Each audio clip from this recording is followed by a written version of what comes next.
கிறிஸ்துவுக்குள் பிரியமானவர்களே, இந்த நாளுக்கான மாலை நேரமானா அப்போஸ்தலனாகிய பவுல் ரோமருக்கு எழுதின நிருபம் 10ஆம் அதிகாரம் 17வது வசனம்.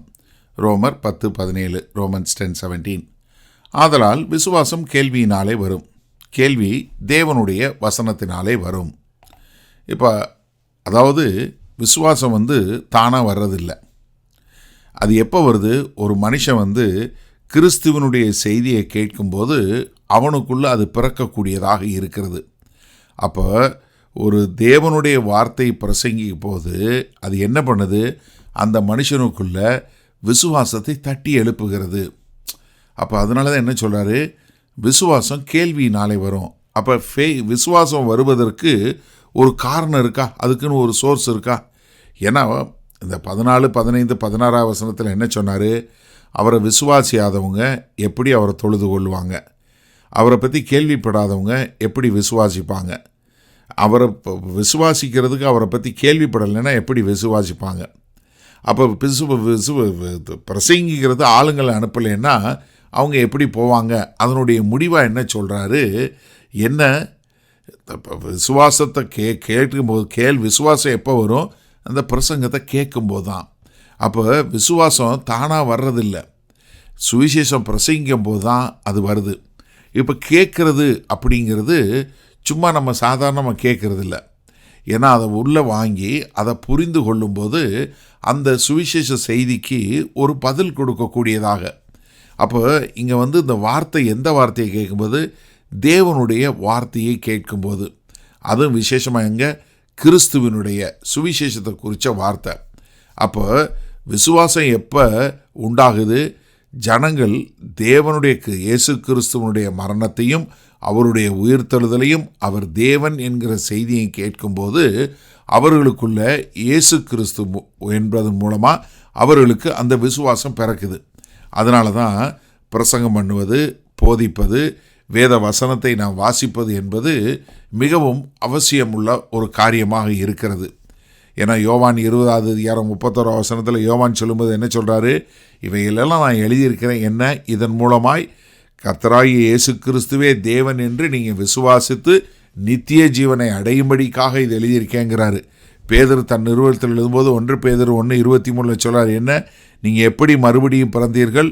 ஜீவனுள்ள ஜீவிக்கிற வார்த்தையின் மூலமாய் என்று சொல்லக்கூடியதாக.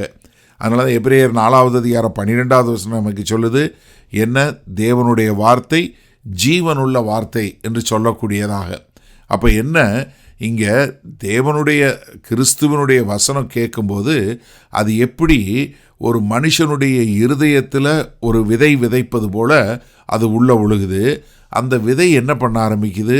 அது கேட்ட உடனே அது அப்படியே அங்கேருந்து கொஞ்சம் கொஞ்சமாக இது பண்ணி அது ஒரு செடியாக வளர்ந்து மரமாக போகக்கூடியது போல் ஒரு மனுஷனுடைய வாழ்க்கையில் அந்த விசுவாசம் பெரிதாகிக்கொண்டே போய் தேவனை முழுமையாக நம்பக்கூடியதாக.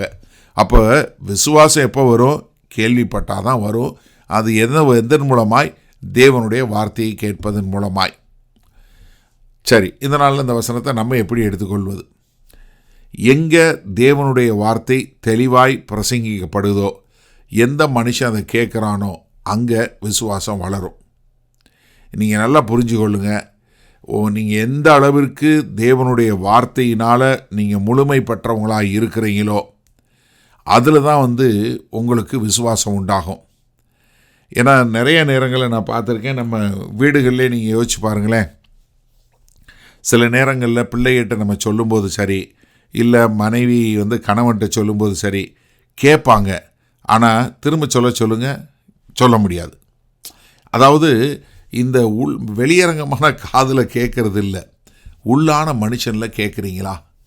உள்ளான மனுஷனில் தேவனுடைய சத்தம் கேட்குதா? ஏன்னா அதனால தான் நம்ம என்ன பண்ணணும்னா, வேத வசனம் வாசிப்பதிலும் பிரசங்கிப்பதிலும் தேவனுடைய வார்த்தையை தியானிப்பதிலும் நம்ம முக்கியத்துவம் கொடுக்கணும். அதனால் இந்த சுவிசேஷம் எப்போதும் பிரசங்கிக்கப்படணும். அப்போ இந்த தேவனுடைய வார்த்தை என்ன? ரொம்ப ரொம்ப மிக முக்கியமானது. அது மாத்திரமல்ல, இவங்க கேட்குறதுங்க எப்பொழுதும் கேட்டுக்கொண்டு இருக்கக்கூடியதாக. அப்போ விசுவாசம் எப்படி வளருது? வேத வசனத்தை நீங்கள் வாங்கி கொண்டு அதை திறந்த மனதோடு பெற்றுக்கொண்டு அதற்கு கீழ்ப்படிந்து வாழ வாழ என்ன பண்ணுது, ஒரு மனிதனுக்குள்ள விசுவாசம் வளர்ந்து கொண்டே போகிறது. அதனால தான் நம்ம சுவிசேஷத்தை பிரசங்கிப்பது அவசியம். அதை கேட்கிறவங்களுக்கு விசுவாசம் வரும். அப்போ அவங்களுக்குள்ள இந்த வேத வசனம் என்ன பண்ணும், விசுவாசத்தை வருத்திக்க பண்ணும். அப்போ எனக்கு அருமையான சகோதரனே சகோதரியே, தேவனுடைய வார்த்தையை வாசிப்பதிலும் பிரசங்கிப்பதிலும் மெடிடேட் பண்ணுவோம், அதை ஆழமாக சிந்திப்பதிலும் தியானிப்பதிலும் நம்ம கவனம் செலுத்துவோமா? வல்ல பிதாவே, இதோ விசுவாசம் கேள்வியினாலே வரும், அது தேவனுடைய வார்த்தையினால் வரும் என்பதனால தேவனுடைய வார்த்தையை நாங்கள் வாசிப்பதற்கும் பிரசங்கிப்பதற்கும் தியானிப்பதற்கும் நாங்கள் கவனம் செலுத்த எங்களை ஒப்பு கொடுக்கிறோம். மீட்பரும் இரட்சகருமாகிய இயேசு கிறிஸ்துவின் மூலம் பிதாவே, ஆமேன். கர்த்தர் உங்களை ஆசீர்வதிப்பாராக. நாம் நாளை காலை தினசரி தியானத்தில் சந்திப்போம். Good night.